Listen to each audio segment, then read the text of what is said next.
अस्सलाम वालेकुम। उम्मीद है कि आप सब खैरियत से होंगे। मैं ज़ुबाइश ब्यूटी सैलून में आज आपके लिए फेशियल के 6 स्टेप लेके आई हूँ। सबसे पहले हमने स्टेप करना है नेक से। ये हमारा नेक का स्टेप है, हमने इस तरह से करना है ये। फिर हमने चिन का करना है ये इस तरह से किया।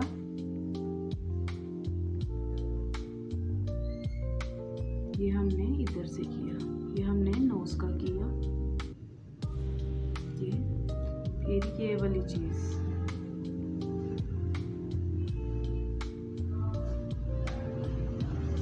हमने ये किया। फिर हमने आईज का किया,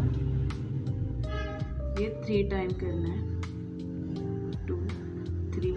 फिर हमने आईब्रोज का किया, ये इधर प्रेशर दिया, फिर हमने इधर से किया ये प्रेशर, फिर हमने ये वाला किया ये।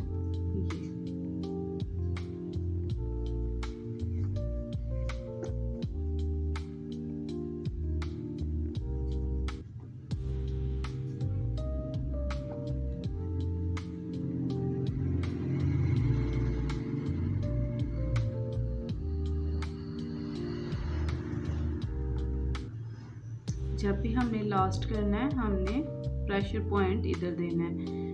1 टाइम ये 1 2 3, फिर इधर से देना है 1 2 3। ये जब भी हमने लास्ट करना है इधर से करना है ये।